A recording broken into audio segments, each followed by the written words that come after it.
Great. Hi, everyone, for joining us today. I can see everyone's tuning in, so I'll just give it 1 minute or so to let everyone arrive before we get started. Thank you all so much for joining us. And we'll be kicking off in probably about 10, 20 seconds.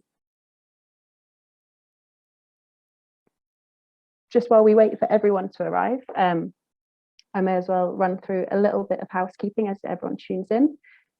Number one, this is a Zoom webinar, which means only the panelists' cameras and microphones are turned on. We can't see or hear any of you, so just be aware of that. Number two, we are using the hashtags #RebootTheFuture and #RiseUp on social media. So please feel free to tweet about the event this evening using those hashtags, and you can tag us at @FutureReboot as well. The third thing is we will be taking questions through the Q&A feature at the bottom there. So please feel free to add any questions at any point and to vote for your favorites as well. And we'll be taking 10 minutes at the end to put as many as possible to our speakers.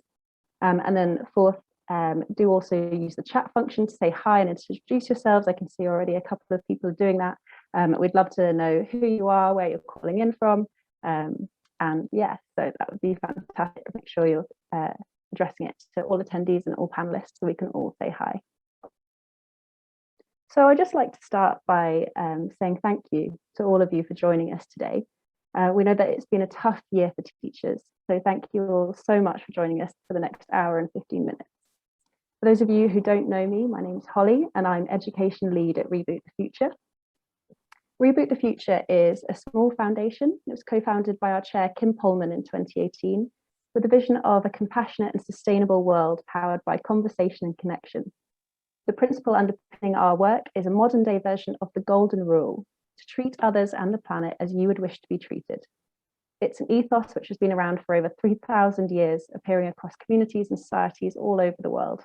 And for us at Reboot the Future, the golden rule is all about connection to ourselves, to each other, and to the world around us. And it's with this ambition to create a more connected and compassionate world that we're launching our campaign, How Will You Reboot the Future?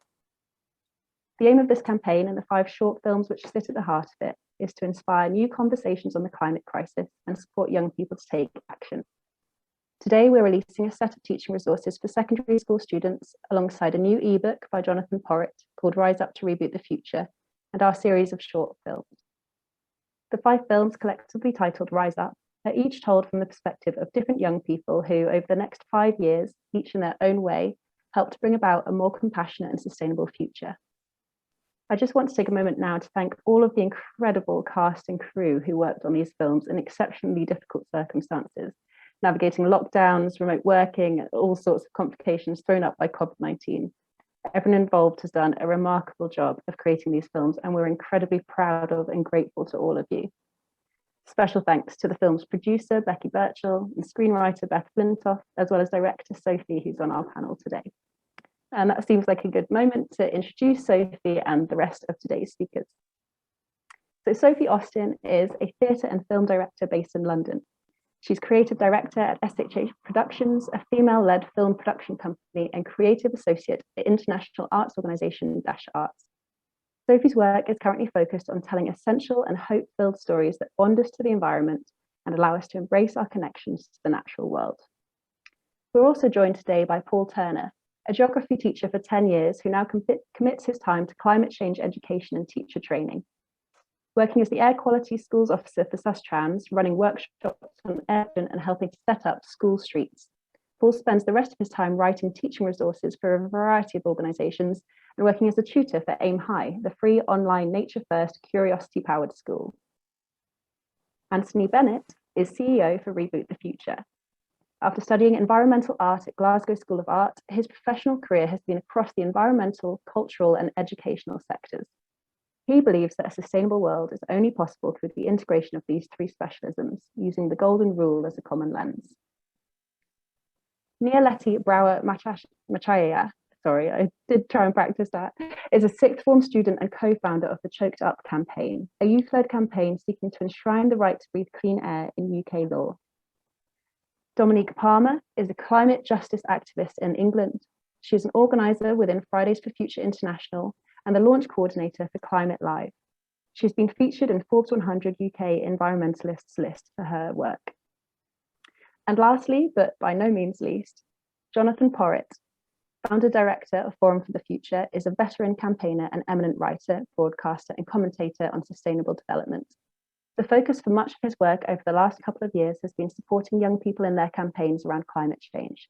And his latest book, Rise Up to Reboot the Future, was the source material and inspiration for the Rise Up films, which are premiering today. So Jonathon, before we watch the films, I just wanted to take the opportunity to talk to you about your role in this campaign. So Jonathon, thank you for joining us today. You started your career as a teacher and worked at several schools in London, including as head of English. What memories do you have of that time? And did you always feel passionately about the environment? Head of English and drama, I have to say, Holly, just in case we forget Sorry that to bit. miss that out. No, I know. I joined the Green Party in 1974 and I started teaching in the end of 1973. So these two things came together. And it was really very fortunate for me that I was, as a teacher, able to do some of my political stuff without holidays and weekends. It would have been really difficult, I have to say. And teaching in those days was great because you weren't completely stuck with a curriculum that you couldn't deviate from. For instance, as a teacher of English, I could pick the books that I wanted to teach, which meant that there was a certain amount of bias towards stuff to do with the natural environment. I got caught out occasionally, particularly when some teachers said, "Why is your classroom so full of pot plants? We don't understand this." So the two things ran in parallel, really. That's really cool. And so we have a lot of teachers who are tuning in today and who are wanting to get involved with our new campaign. We'd be interested to hear what role you think teachers have in tackling the climate crisis. I think it's absolutely fundamental. And we know that it's difficult for a lot of teachers right now. There isn't exactly a wealth of materials that are available to a lot of teachers. They're getting a lot of questions, curiosity, even pressure from young people saying, we want to do more about this. This is something going on in our lives that is massively important. And a lot of young people can't necessarily get that information just easily at home or anywhere else.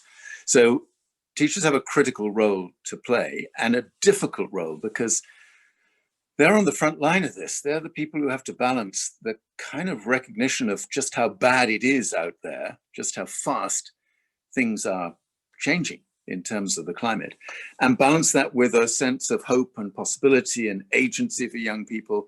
And I've been sort of trying to do that balancing act for a long, long time. And I know how hard that is. So I feel very involved in this effort to keep that balance right and help young people come to a sense of their own, the part they can play in this.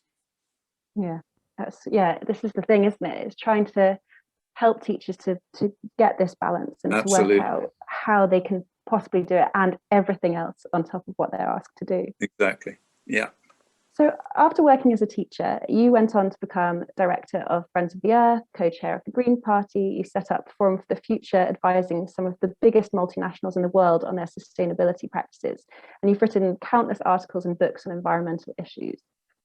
Why did you decide to write Rise Up to Reboot the Future and to collaborate with a team on this project? I guess there is one constant thing in all of those different career opportunities I had, and that's what some people call the notion of intergenerational justice, justice between different generations. It's a critical part of what we mean by sustainable development. And as you mentioned in your introduction, for the last 2 or 3 years, I've been spending a lot more time working with and thinking about this from the perspective of young people. And for me, there was a brilliant opportunity just to think, okay, well, if you cast this through the mind, through the eyes of 5 young people, and thought about it from the perspective of 2025, 2026, looking back over what needs to happen to get us into a better place than we're in at the moment on climate change, that could be fun. And that's part and parcel of the reasoning, is that you've got to make these things fun. So I had an opportunity to do that, to write that text. It took quite a bit of time. It wasn't as easy as I thought it might be. And then happily, with the amazing kind of sense of collaboration that has underpinned this whole project, was able to work with Sophie and Beth and Becky that you mentioned, who could then take some of that clunky raw material and turn it into the films that you're all about to see. And that was just brilliant, because I could then pick up on those films and put some stuff back into the final version of the book, of Reboot, which has been a lovely kind of reciprocity going back and forth, which has been great. Yeah, it really has been. And thank you so much for writing the book, for providing that source material for these films today. And like you say, this collaborative role that it's played in kind of feeding into the films, and the films themselves feeding back into the book, has just been such an amazing thing to be a part of. Been brilliant. Yeah. So yeah, thank you, Jonathon. We'll be hearing from you later, I'm sure. And I'm delighted now to be able to introduce the premiere screening of those films, Rise Up. The way that this is going to work is that one of the Reboot the Future team is going to share a link to the video in the chat now, so that you can all click on it and go through to YouTube. I'll then count down, so we can all press play at roughly the same time. There are 140 of us here, so we'll try and do it as accurately as we can at the same time. I'll count down, we'll press play, and then we'll all return afterwards. It's about 30 minutes of film, and then in about half an hour's time, we'll all return to hear our speakers' conversation. So I'm going to give everyone a moment now to click the link that has been shared in the chat. And now I'm going to do the countdown. So if everyone can press play in 5, 4, 3, 2, 1, go.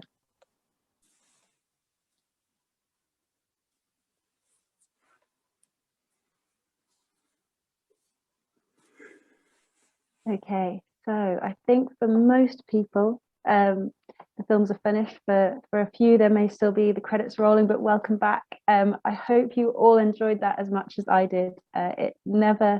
I've watched it a couple of times now, and every time I just can't stop smiling. So thank you all for tuning in, and thank you again to the cast, the crew, and to everyone behind those films. Each of those 5 films is available to watch. You can access them on our teacher platform, Global Dimension, and they're accompanied by teaching guides to help anyone to use them to spark conversations about rebooting the future over the next 5 years. So, speaking of sparking conversations, I think now is a great time to welcome in our first speaker, Sophie Austin, who was the director of the Rise Up films. Sophie, I hope you're feeling as proud and happy about those as I am.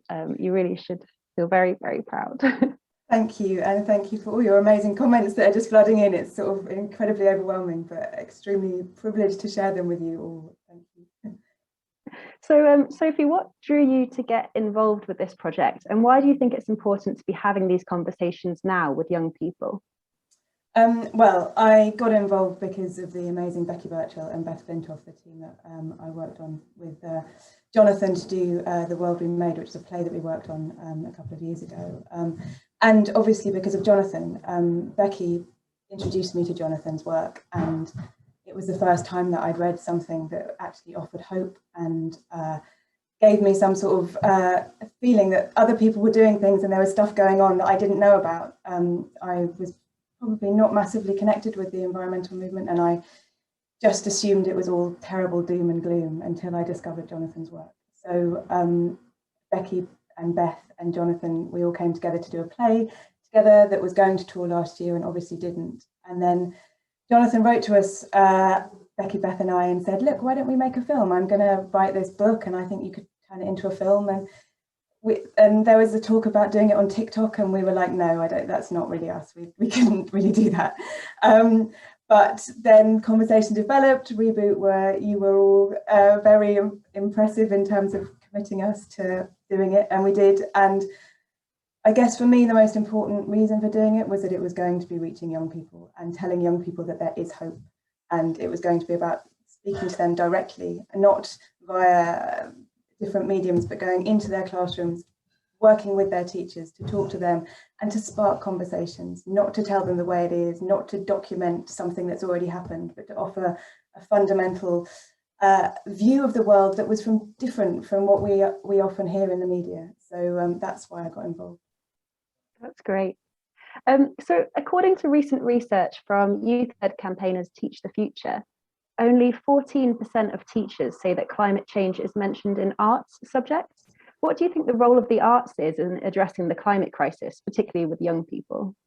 The role of the arts is absolutely essential. And you know, someone like Jonathon having the vision, and Reboot having the vision to work with artists like myself, Beth and Becky, to tell these stories is really important. I don't understand why it's not happening more. I think artists have a massive role to play in empowering imagination and offering possibility and potential that people haven't necessarily considered. I think Hollywood has a massive problem in the way that it documents doom and gloom narratives and frightens people with future possibilities like Black Mirror, where you're offered something that is really quite dark and depressing. And I think, you know, obviously I'm not suggesting that we paint it in a Disney shade, but we need to kind of come up with other solutions. And that's, as artists, that's what we do best. We have our imaginations and we want to use them.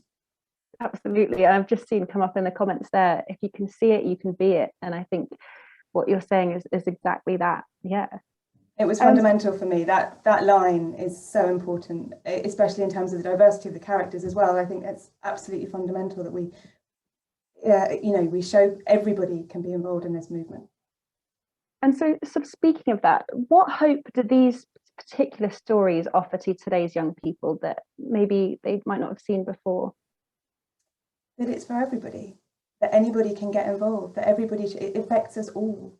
And it's not about just saying young people and siphoning them off. It's about connecting with your elders, connecting with your teachers. We're all in this together. It's not a case of, you know, urban kids don't get involved or country kids get involved in one way. We're all in this together. And it's about, you know, young people recognizing themselves in the films, or recognizing their friends in the films, or recognizing their granddad in the film, or whatever, you know, that there's something, I hope, for everybody. Yeah, and I think, well, I might be biased, but I definitely think you managed to capture that. Thank you so much, Sophie. I'd like to talk now to Dominique. Dominique, you're a climate justice activist, an organizer for Fridays for Future, the UK Student and the UK Student Climate Network. You embody the energy and passion which we hope this campaign will inspire in other young people. What was the turning point for you in becoming a climate activist and realizing that you could make a change? Thank you. So first, I just want to say the film's absolutely brilliant, and I really do recognise a lot of people in them as well, and the messaging behind the film. For me, how I first got involved with climate activism was not only realizing the kind of severity of the crisis, but also realizing how that like connects into like justice and like social like systemic issues as well, and how it's also like human rights issue, and it's like it's so close to us, and it's not something that's just kind of like abstract or far into the future. It's very much close and connected to us. And also realizing that there was something that I could do about it was also very crucial, because I reached that point where I learned more about the crisis, and you know, sitting there wondering, like, this is like terrible, like what can I do? And then I saw that there were people that were doing something about it. That's right before kind of the school strike started. And, you know, I joined like my very first meeting, and then started helping in organizing in there. And then I never looked back since, and I've just been involved in the strikes and actions and like international campaigns and everything ever since. That's really cool. As the films show, there are many different ways that young people can address the climate crisis, from changing individual actions to influencing wider systemic change. How can teachers help young people to find their own path when it comes to being a climate activist?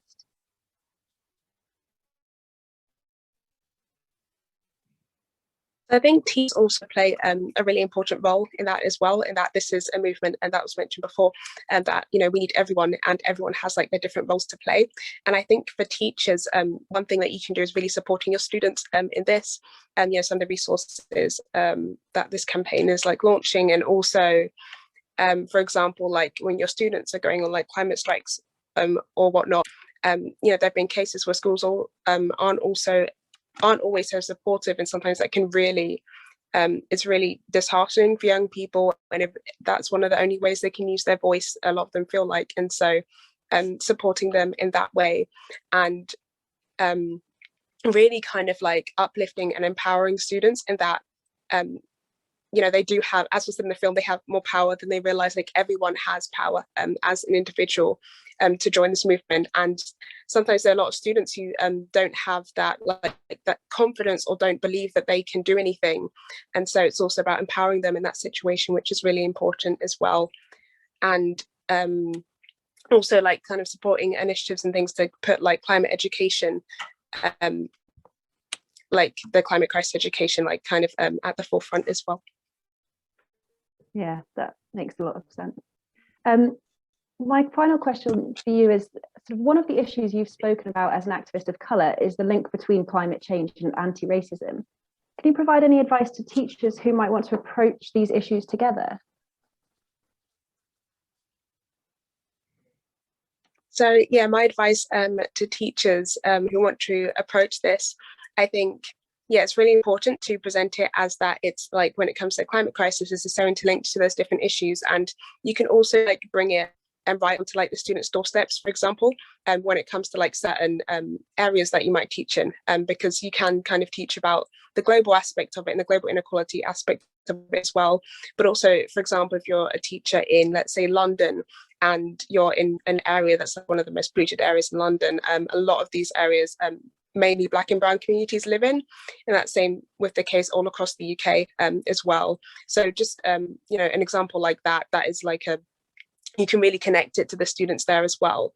And also, pushing that this is also a social justice issue as well to students, that will really kind of bring it all together and also empower them more to take action. Brilliant. Thank you, Dominique. That's some really, really important advice there for teachers, and a lot of you're just very inspirational as well, I'm sure, to a lot of young people who are watching today. So thank you very much. My next speaker that we're going to be talking to is Paul. So Paul, you are a teacher and work now as a tutor as well for Aim High. Many teachers feel passionately about the climate, but they also feel overwhelmed and ill-equipped to teach it effectively. What do you think are the biggest barriers to overcome for teachers who want to teach about climate change? I think a lot of this is the teacher's own perceptions of this. I think the reality often doesn't match their perception. And I think teachers, and this is a really good opportunity for them to do that, to realise the agency and the time that they have control of and have scope to craft out. So I know many of these resources are sort of targeted towards tutor time, but even within any subject, be it a creative arts subject or within English, there's opportunity to be able to use and pull these resources in. And I think that's really the role of a teacher here, is to look and see the opportunities, be creative with how they can use these sorts of resources. Yeah, absolutely. And talking about sort of opportunities, the COVID pandemic has completely disrupted the school system, and it's put teachers under a huge amount of pressure. And at the same time, for many, there's been this awakening to climate-related issues in the last 12 months and the sense of global connectedness, air pollution, supply chains. Do you think COVID presents an opportunity or a threat to more climate education in schools? I mean, I'd like to be more hopeful. I think the reality is that actually coronavirus has squeezed out a lot of this conversation in schools. Teachers are feeling overwhelmed, particularly at the moment in secondary schools, where there's a lot of focus on assessment and making up for the missed examination windows. But again, I think teachers need to take a step back and realise the bigger context of this, and why are they in schools? What's the purpose of education? And to look beyond that and to really try and, I think this also then is an opportunity to refocus and to say, look, coronavirus, yes, is happening now, but we've also got the climate and ecological emergency happening. It's still rolling on. This hasn't stopped that. And I think that perspective is important for teachers to kind of regain and to then engage in these conversations with their students. Yeah, absolutely. Obviously, we've all just had a chance to watch the films, and you've also had the opportunity to look at the teaching resources that support them. How do you think teachers can best use these resources and others that are out there to help with the climate, address climate change? I guess it's been said already, this idea of a conversation starter. this really is the way to engage young people, is not to preach or to teach in a traditional sense. It's to actually use these sorts of things as a starter for a very open conversation, and that's how we move forward and we develop people's thinking around these sorts of ideas. And that's what, there's so much value in these sorts of videos in actually sparking those conversations and in engaging young people. What I would say as well though is that there are lots of resources. Teachers shouldn't feel overwhelmed in the sense that they're being flooded. You know, even if they just use one of these, that's better than not. And also it's about fitting it in with what you already do, rather than thinking I need to then change everything I'm doing. Yeah, that's such a good point. I know from my experience as a teacher previous to this, it can sometimes feel very overwhelming that you want to cover everything. There's so much out there, but like you say, just picking one or two bits that work for you and getting those conversations going works well. What I would say as well, though, and that's been mentioned, is this idea of hope. That there is a danger, I think, with a lot of teachers, that they get bogged down in the really nitty gritty of the science and the doom and gloom. The way that we sell this and the way that society changes is through that message of hope. And it's about changing the narrative and actually saying that this is the world we want to live in, and how can we make that happen? Yeah, that's so true. Thank you very much, Paul. That's really useful insight. Thank you. So our next speaker is Nyeleti. Nyeleti, air pollution is an issue that's rising quickly up the agenda as one of the deadliest silent killers, and particularly following the landmark ruling last year that air pollution had contributed to the death of Ella Adu-Kusi-Debrah in 2013 when she was 9. Ella's story actually features prominently in Jonathon's book, Rise Up to Reboot the Future, and we also wanted to portray the issue in the films through Lahari's film. Can you tell us a bit about the Choked Up campaign, what you're hoping to achieve and your impact so far? Yeah, so thank you. I just wanted to say that the film was really well done and is really important. Thank you. So the Choked Up campaign was co-founded by me and 3 other Black and Brown sixth formers living in areas with poor air quality, and we seek to improve clean air legislation in an equitable way that recognises and amplifies the voices of Black and Brown people who happen to be at the forefront of the climate crisis, not just in London, but globally as well. And the 4 of us connected on this because we felt that in the environment conversation and climate crisis debate, there is a constant omitting of the voices and stories of Black and Brown people. And the environment sector, it was revealed, is the 2nd whitest industry after farming in the UK. And it's just impossible that there could be a solution that takes into account the experience of the people worst affected when those people aren't at the table sharing their experiences and sharing what the solutions would be. And so recently we've been involved in the mayoral election in London. We've been speaking to some mayoral candidates to push air pollution up the agenda and really help people to recognise and help politicians to communicate that this is an immediate issue and air pollution is killing people daily, as shown in the tragic case of Ella Adu-Kusi-Debrah.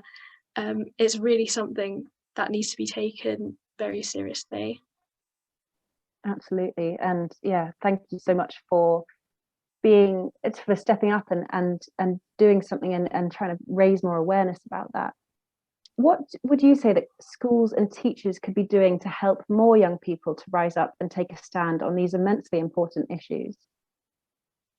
So I think one of the main things that schools and teachers can do is really what they do best, and that is educate, because I do think that there is a big gap in the knowledge and sense of urgency when it comes to the climate crisis and especially air pollution.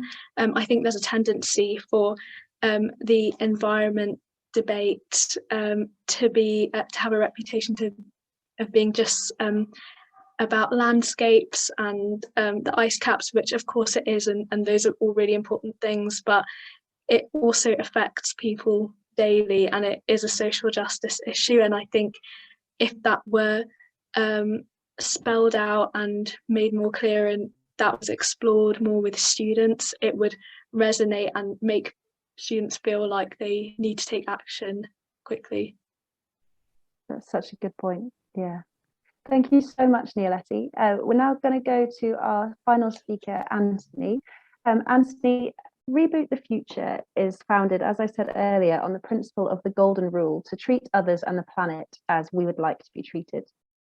How do you think the golden rule appears in this film and in Jonathon's book? And how can educators use this concept of treating others and the planet as we'd like to be treated to inspire and empower their students? Thanks, Holly. And just to say, that's not the first time that I've seen the movie, but it gets better with every viewing and reveals itself something new each time. So the golden rule is an old mantra, and it's found pretty much in every form of secular and spiritual civilization around the world, where it was very much part of the brief that we gave to Jonathon and Sophie and the creative team when we created these movies. And I think you can see it in various ways. And at the heart is this idea of reciprocity. So you see it with Erin's relationship with her grandfather, and this understanding that there has to be a reciprocity between generations. You see it in Jamal's film about food, and of course we extend the golden rule to the earth. So we want to treat the earth's resources as something sacred that should be replenished and treated with respect. So when we treat our food with dignity, and that might sound kind of odd to say, but if we treat the manner in which it's produced and the manner in which it's consumed, and the people with whom we prepare our food and the people with whom we consume our food and with whom we dine, all of a sudden you're into this extended chain of well-being where the golden rule can sit quite neatly. So it's a terribly useful lens, I think, for looking at what a symbiotic relationship with the earth would look like, rather than a parasitic relationship, which is what we have just now. So rather than consuming more of the earth's resources each year than it can possibly afford, how do we consume just enough and give a little bit back? That's the nature of symbiosis, and I think that's the big idea, but it's also deeply intimate and personal. And just to come back to this idea, what the entire structure of these films is framed as a conversation, and it's meant to be intimate. It's meant to give people agency. That is to say, one of the, I think, the great kind of feelings of environmental crisis and of COVID is of disempowerment, and the most heavily disempowered people are young people, right? Who paradoxically have the most to lose. So what we want to do is for people to see themselves as being able to write themselves into this script, that they have permission to engage with the future. And a lot of schools' doctrine is about, preparing children for jobs that don't exist yet, or futures that don't exist yet. And actually, I think there's much more sense in saying that rather than the future as something that's done to you, Reboot the Future is something that you have power to change. So the old saw is that the best time to do something about climate change was 30 years ago, and the second best time is today. So I think that's our starting point with the golden rule. Brilliant, thank you, Anthony. It's a fantastic rule because it is so simple, and yet it can be applied in so many different ways. Thank you for sharing that with us. I'm now going to open up the floor to all of our speakers, and we're going to take a few questions from the audience. So if you feel like you have an answer, feel free to step in. Otherwise, I can always nominate someone to speak. Our first question is from Kirsty Shakespeare, who has a fantastic name. As educators, how can we help to get youth voices on climate heard by the adults that need to hear it? I'd like to take that one. Paul? Yeah, go for it. My response is a bit cynical. I think they are listening, they are being heard, but it's in a sort of very trivial response. They're being almost, palmed off. I don't think actually the people in positions of power are actually making the change that's being asked for. I don't know how other people would feel. Can I just say I totally agree with Paul on that one. I mean, sometimes the way in which politicians particularly, but adults, decision makers patronize the opinions that are being raised by young people is so offensive. I was watching the documentary about Greta Thunberg on Monday, and you can see her kind of anger. She bristles about the way in which concerns that she raises listen to the science, tell the truth, not sort of as a personal ego trip for her, but just simply saying, you've got to listen to this. And if we happen to be the channel through which these views are being brought to you, then you've got to listen more carefully. And that patronizing is seriously problematic. So countering that's a big part of the challenge. Definitely. Nyeleti or Dominique, do you have, you obviously have experience of trying to get voices heard. What would you say? Yeah, I mean, echoing what was said, I mean, it's very difficult, I found, in the movement, to try and get our voices heard as young people. We do a lot of the time feel kind of sidelined or praised for being like so inspiring, and then they'll kind of forget about it the next minute. So I think, I mean, back on the question of how you can, I guess, support young people to getting their voices to power is, again, to focus on the education side of it, so that you can, because to get the kind of the voices there has to be a lot of voices, a lot more pressure, and to get that, more people need to be engaged. And so focusing on the education side of it, and also like empowering and encouraging your students as well, and also joining your students as well in the movement. I think that's the best way, because it's really like a kind of bigger kind of system change that we're pushing for, and trying to get our voices towards those in power is like a big like collective effort. So I'd say that's one of the best things you can do. Great, thank you.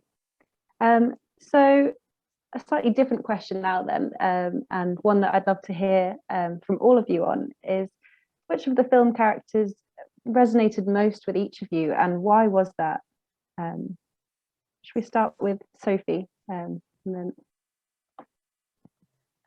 well, I think probably Erin's story, perhaps because I'm from Norfolk and I know the devastation that coast is having. And I also know what it's like to live in very isolated communities that are forgotten and will be left. The one where we filmed that particular story, it's incredibly sad. The coastal erosion is so great now that that particular village is having to move everybody out, and it's people's houses, it's people's homes, it's people's communities that are being moved on, and it's not a story that we hear very much of.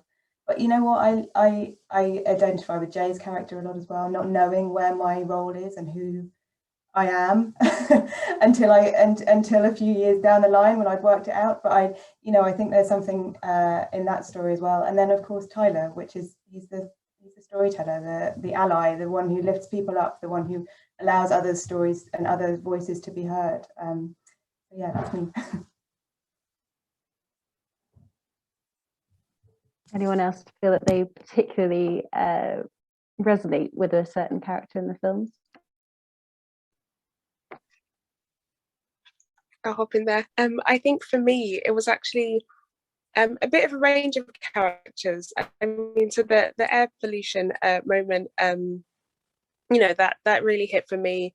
My brother, my younger brother, he had previously also suffered with asthma. Where we were in London, and it really is a global health issue, like right now, and yeah, it's absolutely crucial. So I really, that resonated with me, but also I forgot the name, but community organizing as well, starting with that like initial meeting, walking in, and then maybe not really saying anything for the first few times, and then gaining the courage to say things, and then going from there to continuing to organize, to speaking to crowds of people. I think for me, that resonated with my story the most, and really my journey in activism. Thank you, Dominique. So unless anyone would particularly like to jump in and say who they resonate with, Anthony would, yeah, go for it. I'm just going to say very quickly, I like Lahari's film best.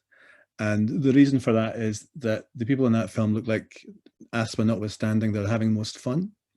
And I think very often a lot of the communications around climate activism is punitive, and it's kind of telling people not to do things, or to restrict their enjoyment of things, or put down that burger, or don't have kids, etc. And I think we have to create a language which is optimistic and joyous and positive, that will draw people with it and make it look as if we're having the best party, rather than that we're the Puritans who are trying to be the fun police all the time. So it's Lahari for me. Yeah, I can see that. Yeah, Paul? I was going to say I'm really drawn to Erin, partly because of that sort of really irate, that kind of really getting drawn into it at the beginning, where she was sort of talking and that's the only focus of kind of the conversation. And I know so many people like that who've got swept up, and you feel so energized and wanting to tell everyone and it to be the sole focus of everything you do, and then feeling like there's, you know, actually that can be quite detrimental and you sort of burn out. And there's so many people I know in the environmental movement that's happened. But then also that aspect of the message where it's about building relationships. And I think I've met so many people through these sorts of initiatives and through you know, trying to respond to climate change, and that's such a big part of the message as well, about building relationships around this and kind of getting to know people. Yeah, that's so true.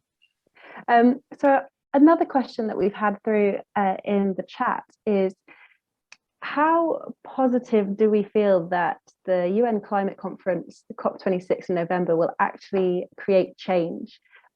Jonathon, I'd love to put this to you to start with. This was something that comes up in your book. Do you think there is a possibility for change there? I do. I do. I'm being a little bit cautious in this because it's not looking brilliant at the moment. I mean, the commitments are building. The climate summit that President Biden has organized now is actually really important. We'll get a lot more commitments coming from countries. Our Prime Minister has just raised the ambition level for the UK, 78% reduction in greenhouse gas emissions by 2035. It all sounds great.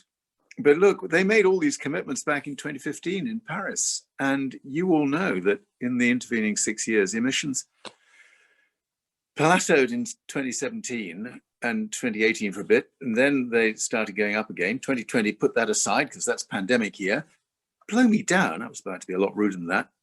Those emissions are going back up again now. So politicians have got seriously good at making high-level commitments and sort of showing they really care.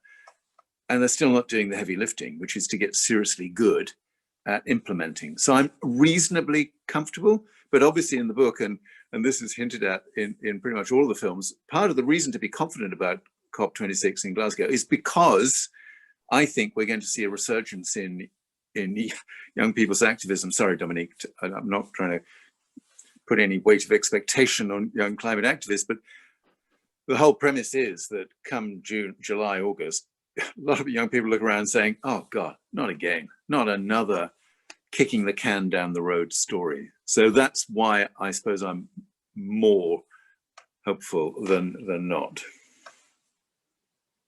Yeah, I think that's fair, and it comes across wonderfully well in your book, this idea that actually young people have this energy and this passion that can carry us forward, and already is.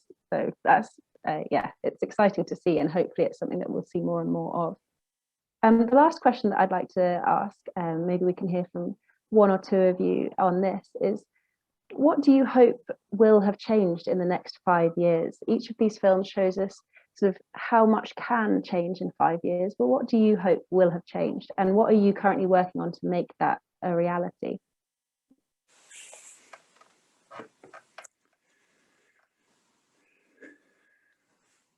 Paul, yeah. For me, I think it's a really fundamental shift in our relationship with the rest of nature. And I think schools is such a fundamental part of that. If from the very beginning of your schooling, that your relationship with nature is mediated differently, and that we don't think of it as something as sort of separate from us, but instead humans as, I think that's the fundamental thing. And I'm hoping there'll be a switch that changes and that relationship will shift. I've got my fingers crossed. I think that would be amazing. And again, something that we see in the films potentially taking place that could become a reality. Sophie. I'm going to jump in and follow on to that, because I think that's absolutely right. And what we've seen in this last year is people's connection with nature has gone up because they've had to go outside.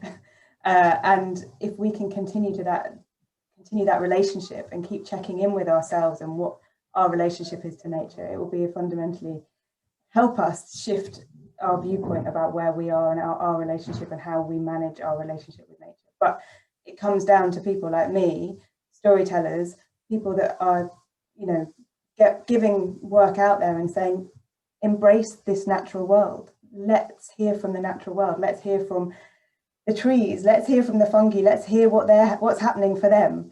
And that's what I'm doing at the moment. So my next project is all about that.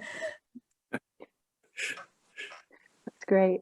I'm sorry, I'm going to have to sort of kind of wrap it up there. I'd love to hear from all of you, and I'm sure we'll have the opportunity to kind of gather those thoughts and maybe share them at a later stage with people. But I just want to take the time now to thank you, all of our speakers today, and thank you as well to everyone who tuned into this conversation, who submitted your questions and who watched the films.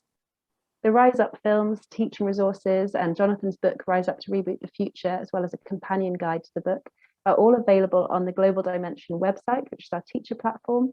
You go to globaldimension.org.uk/reboot the future, and Rebecca has just shared the link in the chat now. We would also like to take the opportunity to invite you all to our weekly teacher webinars. They're going to be happening every Tuesday from 4:30 to 5:15 p.m. for the next 6 weeks. And they're just going to be a really informal space to gather and discuss how to use these resources in your classroom, and just a chance to meet other like-minded teachers. So look out for more information about that on our social media channels. And don't forget to tag us at Future Reboot and use the hashtags #RebootTheFuture and #RiseUp to share the conversations that are taking place in your classrooms and in your workplaces and anywhere that you feel that you can share these films. Let us know where the conversations go. So that's it from me. Thank you all to everyone who's tuned in. Thank you to the speakers, and I hope you all have a really lovely evening. Bye-bye.